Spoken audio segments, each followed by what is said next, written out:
Assalamualaikum warahmatullahi wabarakatuh. Perkenalkan, kami dari kelompok 1 akan mempresentasikan hasil kerja kelompok kami. Sebelum itu, kami akan memperkenalkan diri terlebih dahulu. Yang pertama, ada Novandi Kevin Pratama dengan NPM 200810101005. Yang kedua, ada Tino Rifan dengan NPM 200810101003. Yang selanjutnya ada saya sendiri, yaitu Alif Idi Milani dengan NPM 200810101013. Dan yang terakhir ada Galan Ahmad Devanka dengan NPM 200810101031. Ajax. Nah, sekarang kita akan membahas tentang pengertian dari Ajax. Ajax. Ajax atau Asynchronous JavaScript and XML adalah teknis yang digunakan untuk membuat website yang dinamis. Artinya, website tersebut mampu mengupdate dan menampilkan data baru dari server tanpa perlu melakukan reload. Selanjutnya ada sejarah Ajax. Pada 1990-an, kebanyakan situs web didasarkan pada halaman HTML lengkap. Nah, setiap tindakan yang dilakukan pengguna bahwa halaman yang diload kembali dari server atau halaman baru yang dibuat. Proses ini tidak efisien, seperti tercermin dari pengalaman pengguna.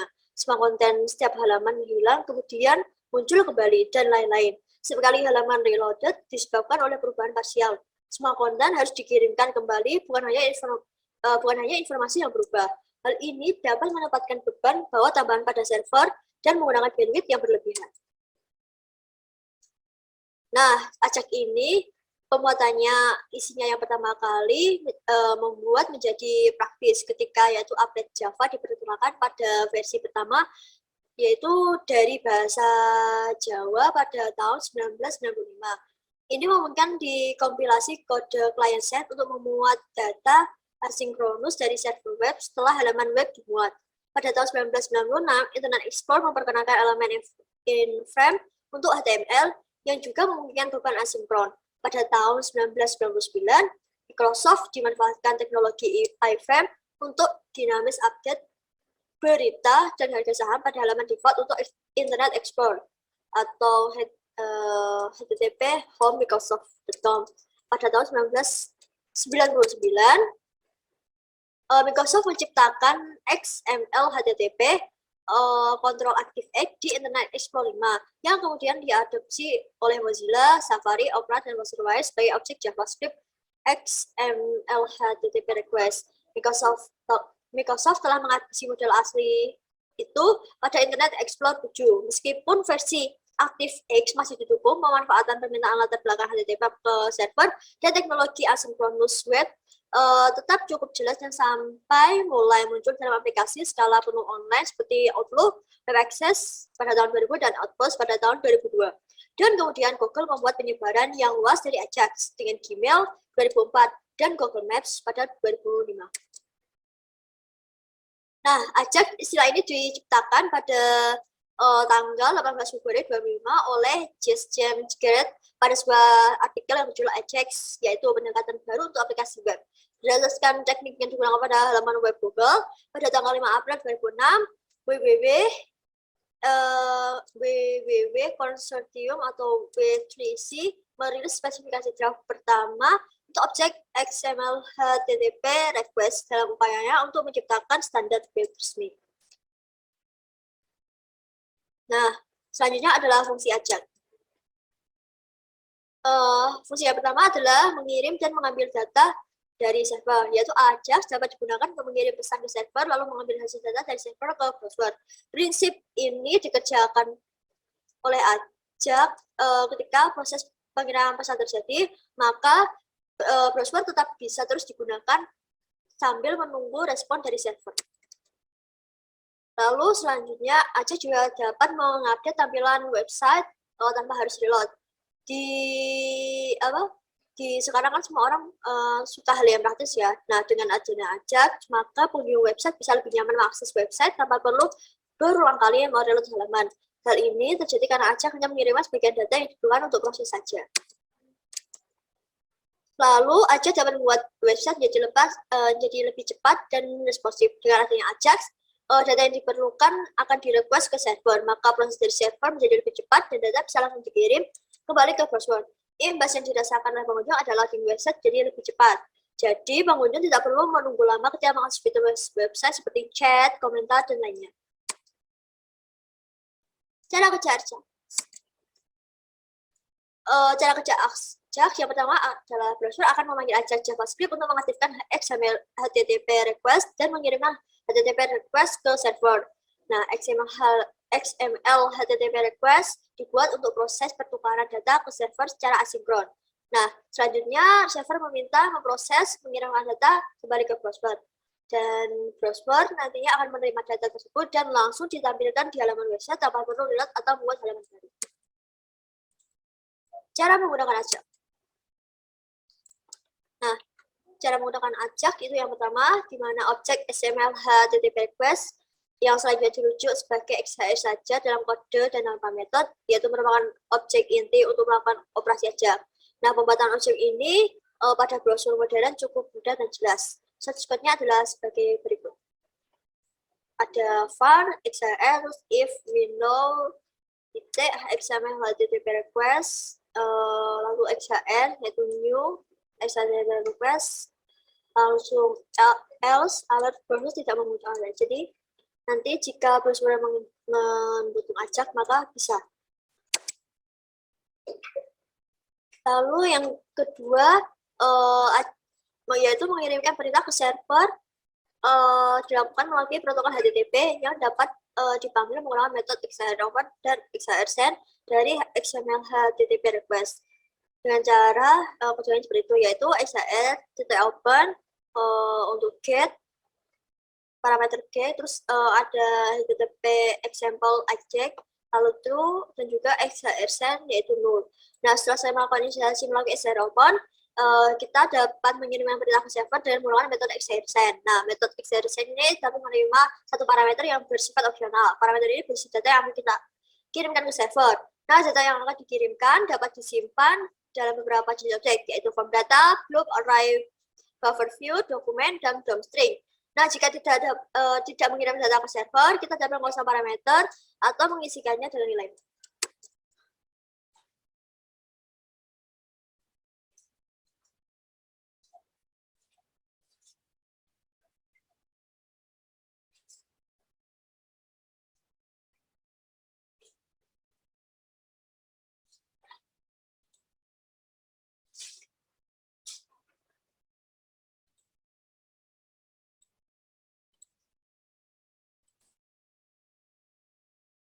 Nah, selanjutnya, setelah itu, untuk dapat mengirimkan data ke server, tentunya kita juga mengetahui format pengiriman data yang dikenal dengan server HTML. Misalnya kita menggunakan metode get pada HTML, yaitu data yang dikirimkan secara otomatis melalui query string dalam format seperti berikut. Itu HTTP, example pet parameter, value 1, dan parameter 2 untuk value 2. Nah, karena bentuk format data yang sederhana ini kita dapat langsung mengirimkannya data melalui URL pada server, maka metode XHR open-nya itu seperti berikut. Itu XHR open, parameternya ada get, lalu ada example untuk pet-nya sama yang tadi, tinggal dimasukkan, lalu ada XHR send-nya itu pakai parameter null. Sayangnya hal ini tidak dapat digunakan pada metode yang menggunakan metode post. Jika ingin mengirimkan data menggunakan metode MOS, kita harus terlebih dahulu menyimpan data dalam objek yang telah diterima oleh XHR send dan mengirimkannya melalui XHR send. Berikut adalah contoh penggunaan objek from data untuk mengambil data dalam form dan mengirimkannya melalui post. Nah, seperti ini untuk contoh codingannya. Nah, kita bahkan dapat mendapatkan data baru ke form data jika diperlukan. Contohnya, kita untuk data yang tidak perlu diisikan oleh pengguna seperti nomor pendaftaran. Nah, kita dapat menggunakan metode form data open untuk hal tersebut.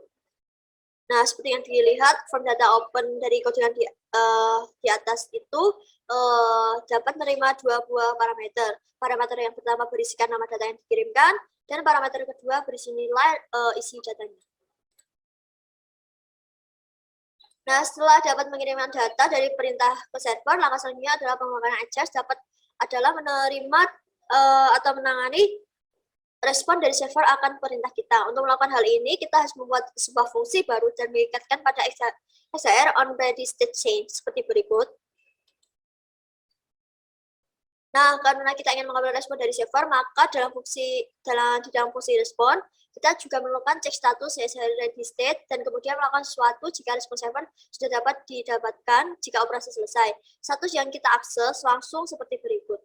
Seperti ini statusnya. Nah, ini kemudian ini seperti respon dari server yang sudah diterima.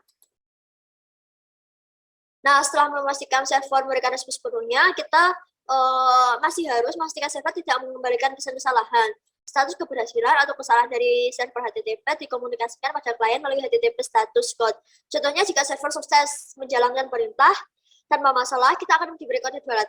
Jika halaman tidak ditemukan, maka kita diberikan status kode 404. Di kali ini kita dapat melakukan pengecekan tambahan. Untuk memastikan server menjalankan perintah dengan benar, HTTP status code dapat diakses melalui XHR status. Nah, sampai titik ini kita sudah memastikan server mengembalikan data yang lengkap tanpa pesan kesalahan. Selanjutnya kita dapat melakukan langsung mengakses data yang diberikan oleh server untuk olah lebih lanjut. Data yang diberikan oleh server tidak dapat diakses melalui dua buah properti khusus. Yaitu yang pertama XHR Response Tag, yaitu mengambil respon server dalam format string, dan XHR Response XML, yaitu mengambil respon server dalam objek XML dokumen. Nah, setelah kita mendapatkan data dalam format sesuai kebutuhan kita, kemudian kita dapat mengolah data tersebut sesuai dengan keinginan kita.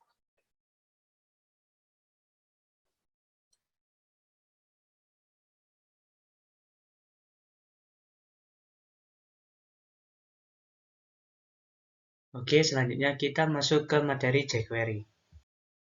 Pengertian. jQuery adalah library JavaScript yang akan mempercepat Anda dalam pembuatan website dan memiliki fitur yang cukup lengkap, seperti pemrosesan perubahan dan memanipulasi suatu HTML, animasi, serta Ajax dapat menjadi lebih sederhana. Maksudnya gimana lebih sederhana?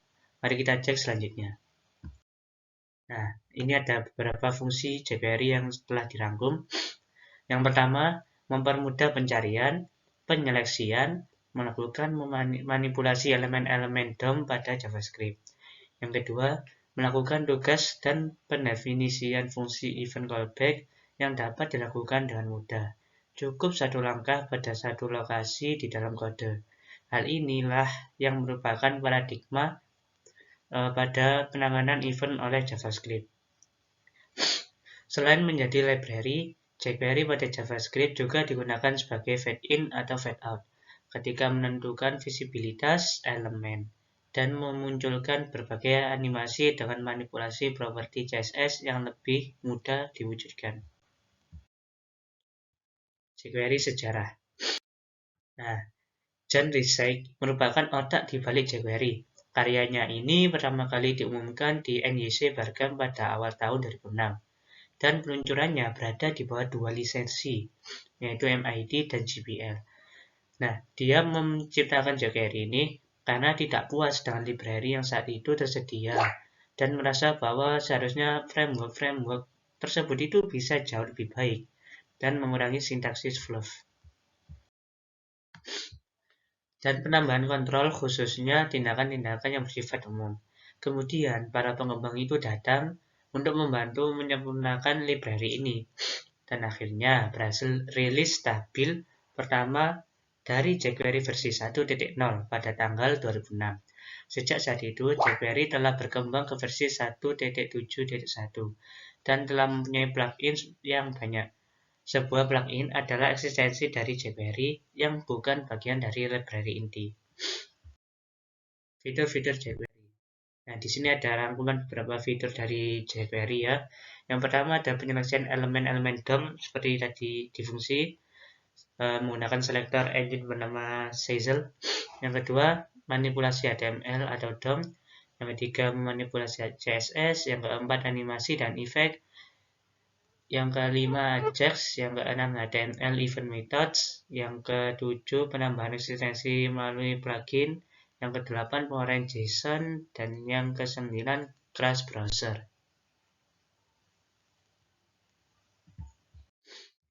Penggunaan jQuery. Seperti yang disebutkan sebelumnya, jQuery berfungsi untuk menyederhanakan scripting HTML. Itulah kenapa less is better, sedikit lebih baik. Maksudnya tidak ribet, tidak ruwet. Nah, bisa dilihat pada dua codingan bawah ini. Nah, di situ kan terdapat JavaScript dan jQuery. Nah, kita fokus dulu ke JavaScript. Di JavaScript ada dokumen getElement by ID. Berarti ini akan memanggil ID demo. Nah, inner.html akan mengeluarkan welcome to our website. Nah, sedangkan di jQuery itu bisa lebih simpel. Nah, di jQuery ada tanda ini dulu sebelum pembukaan. Di sini ada pagar demo. Demo ini adalah nama ID-nya, sedangkan pagar ini adalah ID tersebut. Maksudnya, kalau di JavaScript itu kan ada getElement by ID. Nah, kalau jQuery itu cukup pagar. Nah, itu sudah memanggil ID. Lalu .html, terus ketikkan saja apa yang ingin ditampilkan. Nah, simple. Dari contoh tersebut dapat diketahui bahwa dengan belajar jQuery, kamu bisa menghasilkan output yang sama menggunakan baris kode yang lebih sederhana. Hal ini tentunya sangat menguntungkan segi waktu, tenaga. Nah, tanda dolar itu digunakan untuk menunjukkan penggunaan library pada jQuery. Sintaks selector menandakan elemen yang ingin kamu pilih dan akan kamu tuju. Sedangkan action menunjukkan kalau apa yang kamu lakukan terhadap elemen yang telah dipilih. Jadi, jika merujuk pada contoh tadi ya, yang demo, merupakan selector. Sedangkan tulisan welcome to our website merupakan action. Nah, berikut ada beberapa contoh dari jQuery. Di sini ada contoh membuat sliding. Untuk ininya itu sama nanti semuanya. Ini cuma format ya, maksudnya cuma kode saja. Di sini selalu dibuka dengan ini. Lalu panel, ID panel, menyangkut ID panel, lalu slide down secara perlahan. Nah, ini untuk membuat sliding secara perlahan. Next ada lagi, ada fade in and fade out. Ya, ini sama. Fade di sini di satu itu fade in, lalu div 2 slow, div 3 kita atur menjadi 3000. Jadi bertahap seperti itu untuk keluarnya. Nah, untuk hide and show di sini ada pertama yang pastinya ID hide. Lalu untuk hide sendiri nanti itu kan ada function ya, jadi bisa tersembunyi untuk misalkan P-nya ini berisi paragraf.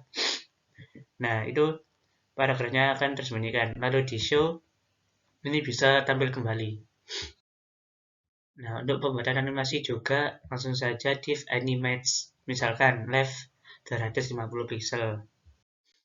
Nah, selanjutnya ada kelebihan jQuery. With less do more, seperti tadi, no reward. Nah, with less do more merupakan slogan jQuery yang memang sangat mempresentasikan bagaimana jQuery bekerja. Dengan jQuery, meskipun kamu seorang programmer atau developer awal, kamu pasti akan cepat tahu dan paham, dan selanjutnya bisa melakukan berbagai hal kompleks atau rumit. Library JavaScript paling populer. Nah, menjadi yang paling populer adalah salah satu kelebihan dari jQuery, sehingga banyak bagi yang pemula-pemula gitu ya, bisa belajar banyak dari sumber online atau video YouTube juga. Lalu membuat animasi dengan sangat mudah. Hal ini karena slogan yang sudah dibahas tadi. jQuery memiliki kode baris yang lebih sederhana dan ringkas. Kekurangan jQuery.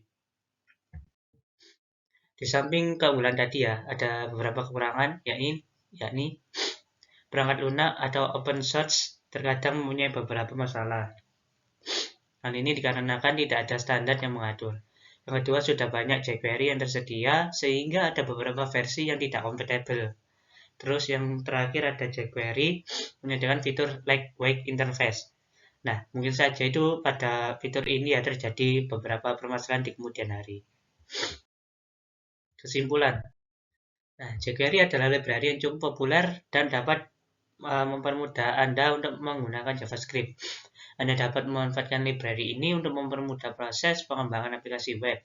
Sintaks yang digunakan lebih sederhana dari JavaScript, sehingga program Anda akan terlihat lebih sederhana tapi fiturnya lengkap. Jadi jQuery ini hadir untuk membantu kita ya sebenarnya ya. Untuk misalkan ada beberapa codingan yang ruwet, yang istilahnya sangat panjang kodenya, itu bisa disimpulkan dengan jQuery. Lalu di jQuery itu tidak maksudnya itu fiturnya itu tetap sama, maksudnya tidak ada yang dikurangi, cuma dengan penulisan yang lebih kompleks, lebih simple gitu. Ya, mungkin itu saja untuk jQuery. Bisa next di materi selanjutnya. CSS.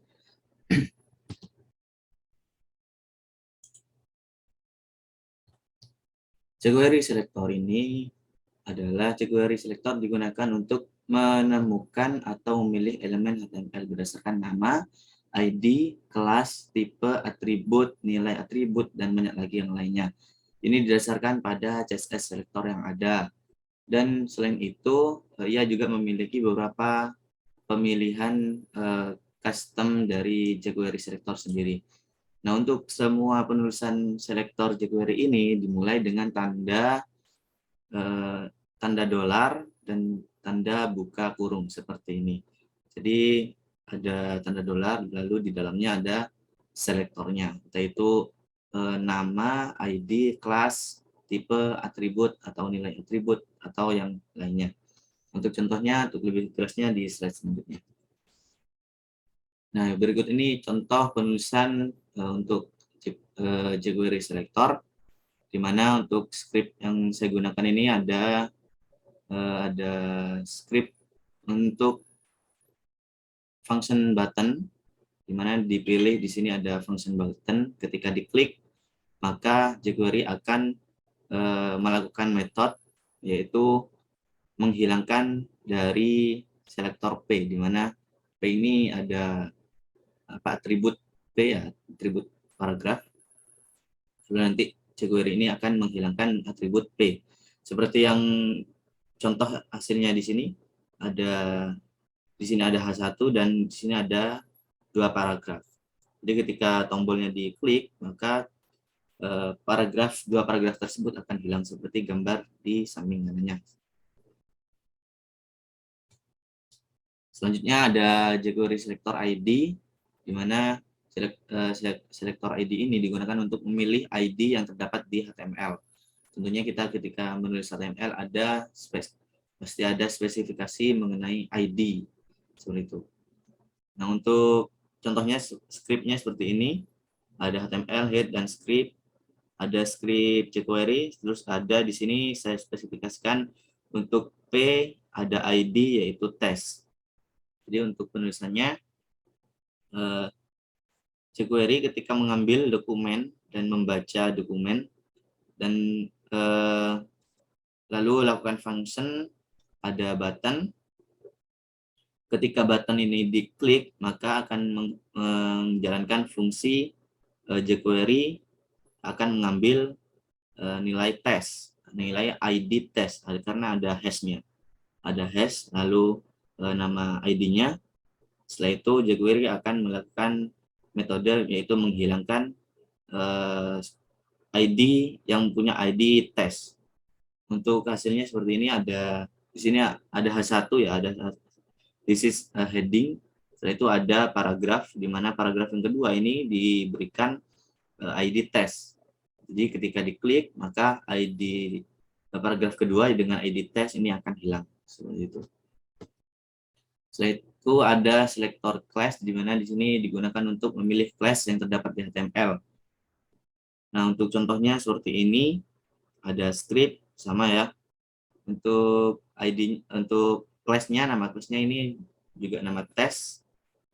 Jadi untuk tes, kalau misalkan di CSS, kalau mengakses di class, untuk mengakses kelas itu menggunakan titik lalu nama kelasnya. Jadi untuk nama kelasnya di sini ada A2, nama kelasnya tes dan juga P2. Setelah itu ketika tombolnya diklik, maka jQuery ini akan menghilangkan yang memiliki selektor dengan class test. Untuk hasilnya seperti ini. Jadi kelas heading hilang dan juga paragraf pertama hilang. Untuk selektor jQuery yang lain ada banyak, ada this, ada paragraf, intro, verse, ULLI ini untuk pengurutan, terus href untuk elemen link, dan banyak lagi yang lainnya bisa dilihat di http Web3School. Di sini link yang saya ambil untuk materi kali ini. Sama juga ini selektor untuk linknya di jQuery referensi selectors. Ini sudah lengkap dan sudah banyak di Web3School. Selanjutnya ada jQuery HTML CSS method, di mana HTML CSS jQuery ini, tabel berikut ini menyantumkan semua metode yang digunakan untuk manipulasi HTML dan CSS. Metode di bawah ini berfungsi untuk dokumen HTML dan XML. Untuk referensi dari tabel ini saya mengambil di Web3School jQuery ref HTML. Jadi di sini sudah lengkap untuk dokumentasinya, ada metode add class, after, append to, attribute, terus before, clone, CSS, dan HTML, ada metode HTML sendiri. Selanjutnya ada jQuery HTML method, di mana HTML method ini menyetel dan mengembalikan konten inner HTML dari elemen yang dipilih. Dan saat metode ini digunakan untuk menyetel konten, maka metode ini akan menimpas konten dari semua elemen yang cocok. Untuk sintaksnya seperti ini. Untuk mengembalikan konten itu ada jQuery, lalu selektor, nama selektornya, terus titik HTML, lalu buka kurung, lalu tutup. Untuk tetapkan konten ini untuk sintaksnya, dan setel konten menggunakan fungsi. Untuk sintaksnya seperti ini. Untuk contohnya di slide selanjutnya, ini ada contoh penulisan di mana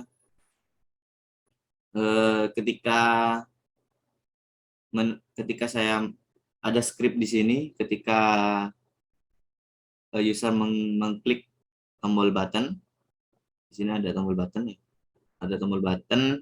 dan ketika diklik maka jQuery ini akan menjalankan fungsi di mana untuk selektornya itu P, jadi paragraf ini akan diganti oleh HTML.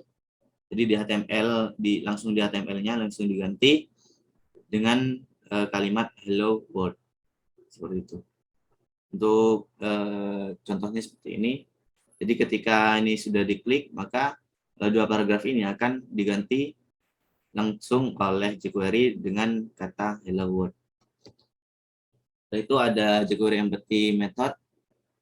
Jadi empty method ini menghapus semua node anak dan konten dari elemen yang dipilih. Untuk tipsnya yaitu untuk menghapus elemen serta data kejadian menggunakan metode remove.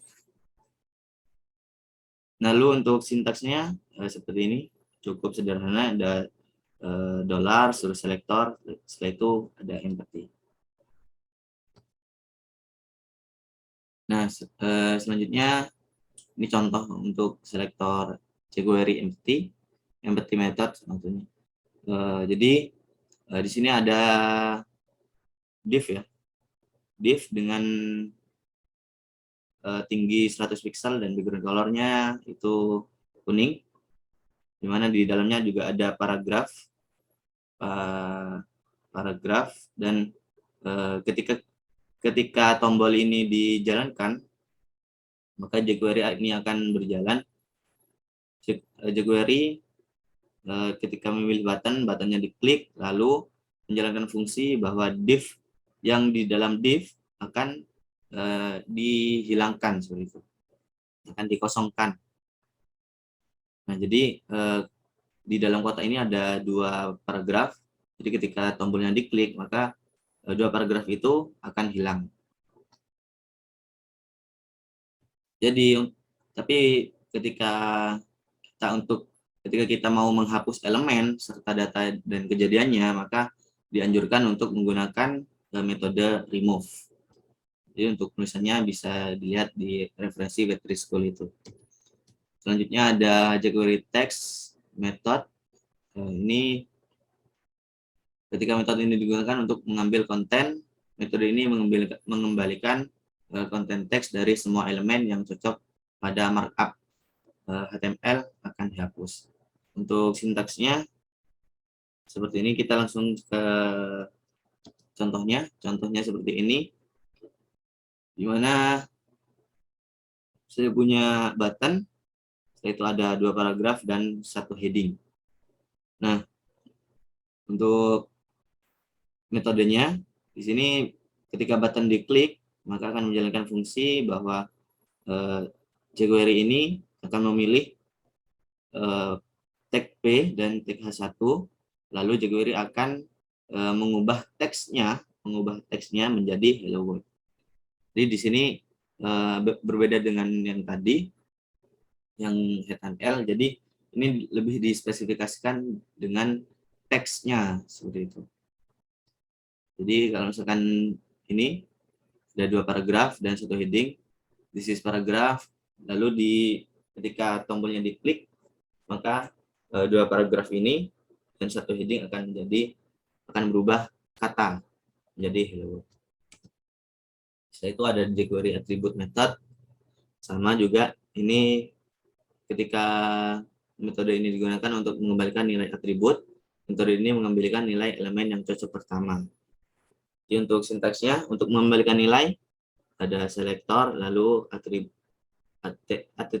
lalu nama atributnya. Untuk sintaksnya seperti ini ya. Untuk contohnya lebih jelas seperti ini. Jadi di sini saya punya satu image, di mana ketika button ini diklik, maka jQuery akan menjalankan nama metode atribut, di mana untuk nilainya ini ada width. Jadi width-nya dijadikan 400 dan height-nya dijadikan 400. Yang semula untuk image-nya ini yang semulanya 213, maka ketika diklik akan berubah menjadi 400 seperti itu. Itu ada CSS method. CSS method ini untuk lebih jelasnya langsung saja. Ini sintaks untuk CSS method hampir sama, yaitu CSS dan juga nama properti. Kalau misalkan ada nilainya, ada properti, koma, lalu nilai value-nya. Nah, seperti ini. Di sini saya kasusnya 2 paragraf ini yang berwarna hitam, ketika diklik maka warnanya akan menjadi merah seperti itu. Jadi tentunya ada button dan juga ada paragraf, di mana nanti ketika diklik paragraf diklik, maka jQuery akan menjalankan fungsi, jQuery akan mengambil P, di mana untuk stylenya ini akan diubah oleh jQuery, yaitu dengan nama atribut color ya. Di CSS ada color, lalu diubah value-nya menjadi red. Awalnya hitam, default hitam, lalu diubah menjadi red. Selanjutnya ada val atau value. Untuk contohnya di sini ada nama terus ada tabel ada inputan. Jadi ketika tombolnya diklik, maka akan mengirimkan value atau nilai untuk data inputan. Jadi jQuery ini ketika tombol diklik, maka jQuery akan menginputkan sebuah teks yang value teksnya itu adalah nama Ivan. Jadi ketika ini diklik, maka akan tampil bernama dalam inputan itu. Untuk referensi lengkapnya, di sini ada di Vetri School jQuery/jQuery ref HTML. Jadi di sini saya sudah mengambil beberapa metode yang saya jelaskan di video ini. Untuk selanjutnya akan dijelaskan oleh teman saya. Sekian dari saya, terima kasih. Bisa dilanjutkan oleh teman saya. JSON. JSON merupakan kepanjangan dari JavaScript Object Notation. Apa sih JSON itu? JSON adalah turunan dari JavaScript yang digunakan dalam transfer data atau sebagai media penyimpanan data. JSON sendiri memiliki keunggulan, di mana JSON dapat diparsing dengan berbagai bahasa pemrograman, contohnya Java, ataupun Python, Golang, dan yang lain-lain. Sebelum kita masuk dalam materi JSON, kita harus mengetahui asal-usul dari JSON itu sendiri. JSON pertama kali dipopulerkan oleh Douglas Crockford, seorang software engineer yang juga terlibat dalam pengembangan bahasa pemrograman JavaScript. JSON sendiri tidak ditemukan oleh satu orang. Jadi sebelum namanya diberi nama JSON, JSON itu disebut suatu objek dari JavaScript yang ditransmisikan melalui suatu jaringan. Karena bentuk dari JSON sendiri hampir mirip, bahkan mirip dengan objek pada JavaScript. Seiring berkembangnya zaman, teknologi Ajax pada tahun 2000, maka JSON objek tersebut diberi nama JSON dan ditandai pada tahun 2001 mulai mengudaranya domain json.org. Hingga saat ini JSON banyak digunakan di mana-mana. Contohnya pada saat kita membuat aplikasi Android online, dan di mana setiap device memiliki sinkronisasi data. Untuk melakukan sinkronisasi data tersebut, maka dibutuhkanlah JSON sebagai alat transfer data antar device tersebut. Fungsi JSON. Fungsi JSON memiliki berbagai hal.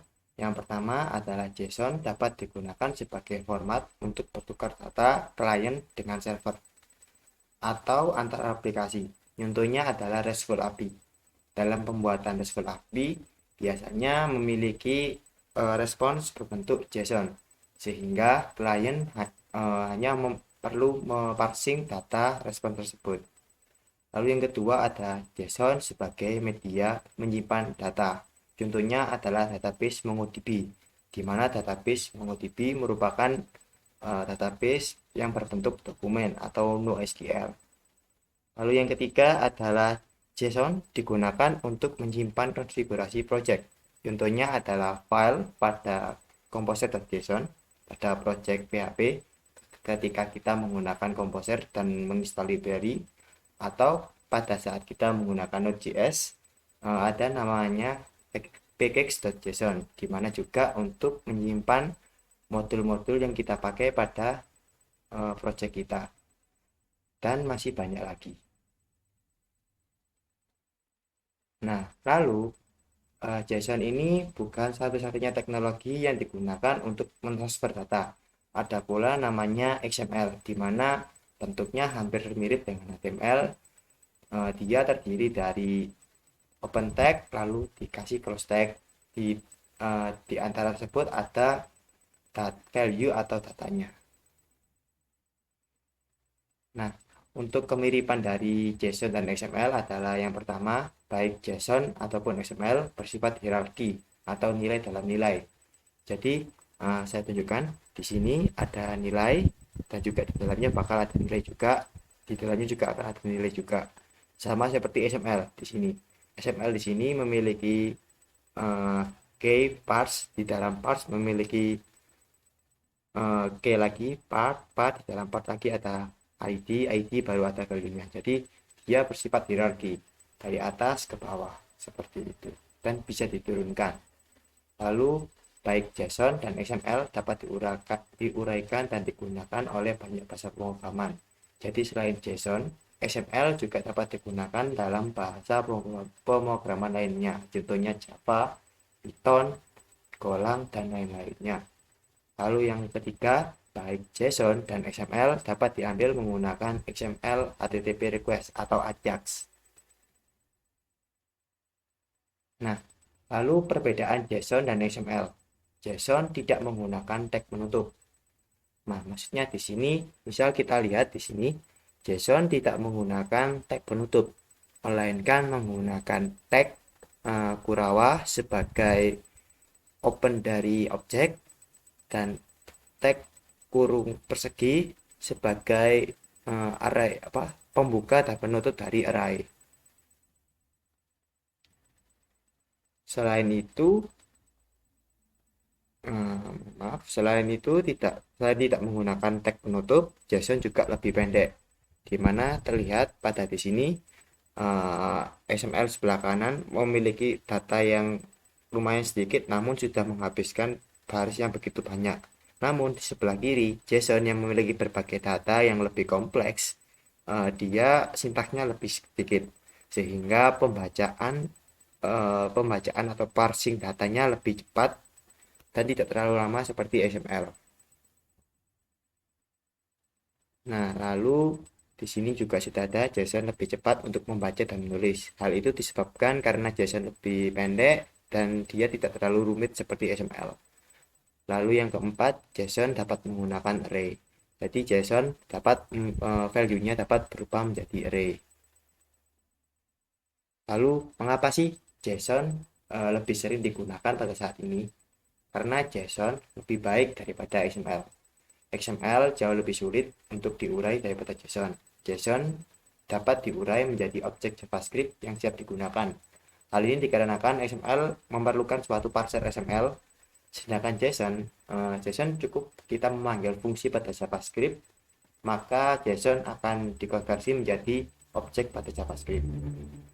Selain itu, dalam mengurai XML kita perlu juga melakukan DOM XML. Jadi kita menggunakan DOM untuk membaca value-nya, lalu kita mengulang atau kita for each, kita ekstrak dulu, lalu kita simpan ke dalam variabel, di mana mekanismenya terlalu rumit dan terlalu panjang dan bertele-tele. Tentu hal ini membuat XML memiliki tingkat kerumitan yang lebih tinggi dan lebih lama daripada JSON. Oleh karena itu, banyak programmer masa kini menggunakan dan lebih prefer menggunakan JSON karena lebih cepat, lebih singkat, dan dalam penguraian pun sangat mudah juga. Lalu untuk sintaks dari JSON, di sini bisa terlihat biasanya JSON terdiri dari pasangan key. Di sini ada key, nama ini adalah key dan value. Jadi namanya saja adalah JavaScript object. Jadi hampir sama dengan objek pada JavaScript. Untuk membuat objek, kita harus mengawalinya Kurowa, lalu diakhiri oleh Kurowa. Nah, lalu untuk mengakhiri antar pasangan, kita dapat memberikan koma. Jadi kita bisa membuat pasangan yang lainnya, seperti itu.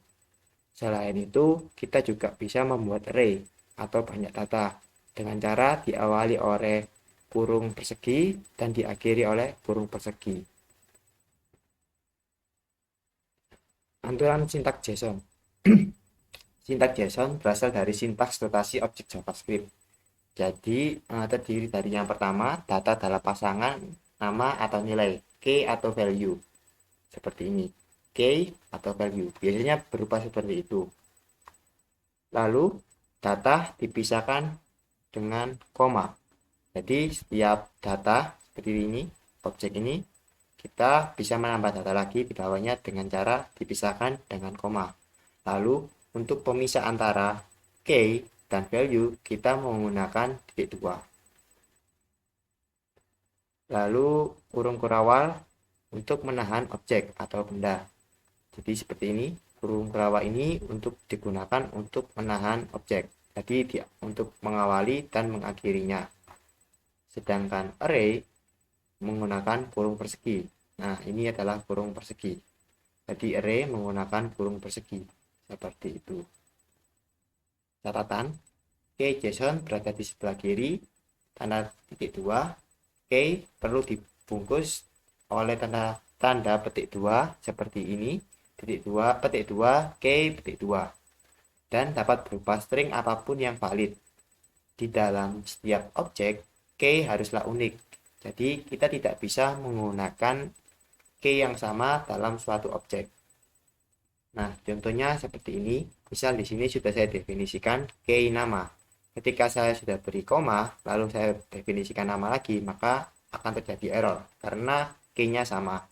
Namun, hal itu berbeda ketika kita memiliki objek yang berbeda seperti ini, yaitu yang objek 0 dan objek 1. Ini boleh memiliki key yang sama karena mereka berada di objek yang berbeda, namun dalam satu array yang sama. Seperti itu.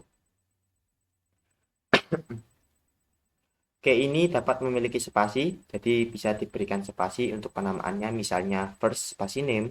Namun hal itu akan membuat kita kerepotan dalam mengaksesnya atau memparsingnya, sehingga disarankan menggunakan underscore.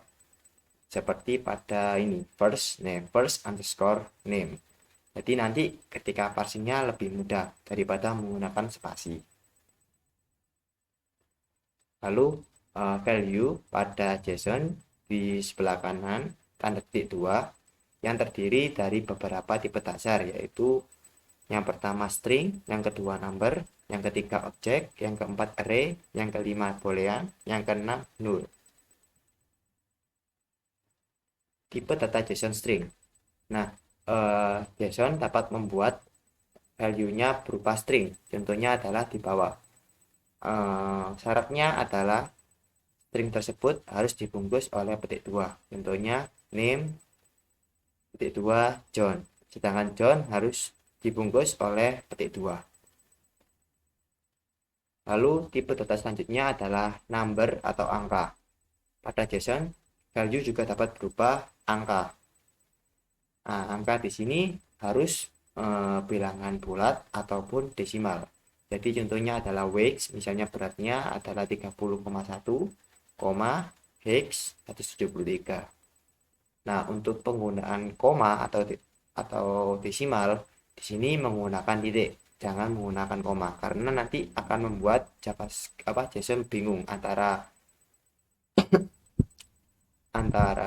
akhir dari suatu pasangan value dan key atau koma dari angka. Jadi menggunakan titik seperti itu untuk koma pada angka.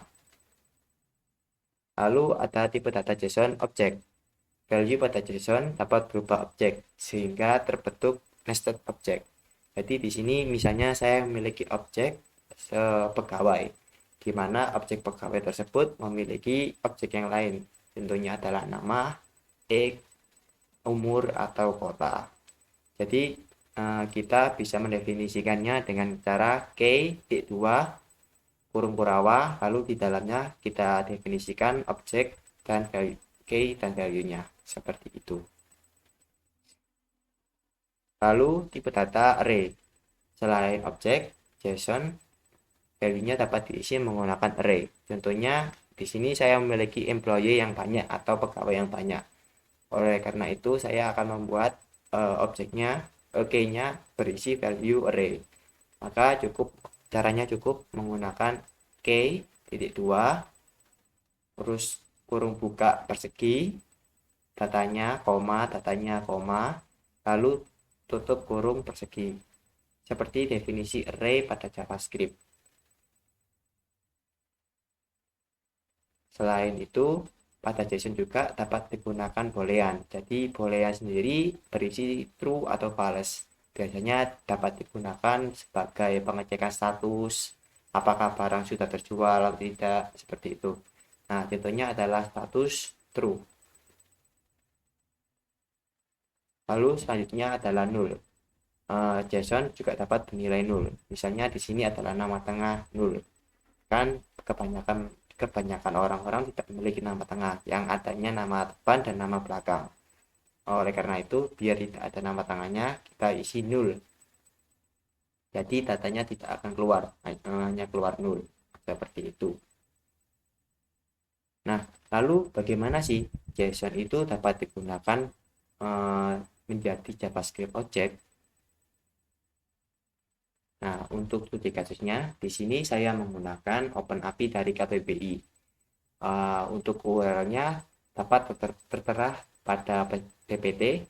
Lalu ketika dibuka menggunakan extension JSON parsing pada browser Chrome, terlihat datanya seperti yang di slide, yaitu ada status, lalu ada data yang memiliki nested object di dalamnya yang terdiri dari total, lalu ada result list yang di dalam result list itu ada array.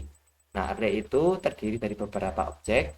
Nah, objeknya yang pertama ada kata dan artinya apa, seperti itu.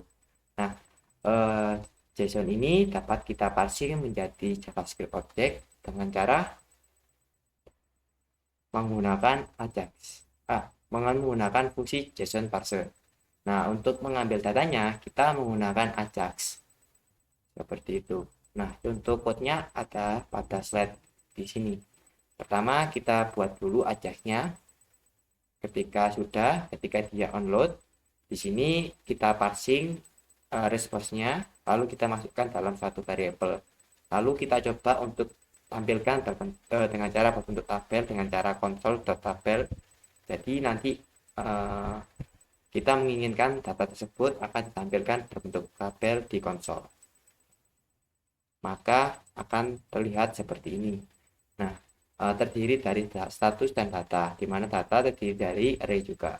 Nah, ketika di konsol log, di bawahnya terdapat detail datanya, yaitu arti dari kata komputer itu sendiri dan katanya, maksudnya suku kata dari komputer itu, cara membacanya. Jadi dengan menggunakan salah satu fungsi pada JavaScript, yaitu JSON parser, kita bisa merubah JSON menjadi JavaScript object. Nah, hal ini merupakan salah satu keunggulan dari JSON daripada XML, di mana lebih mudah diuraikan daripada XML. Mungkin itu saja dari kelompok kami, kelompok 1. Jika ada salah kata, mohon dimaafkan.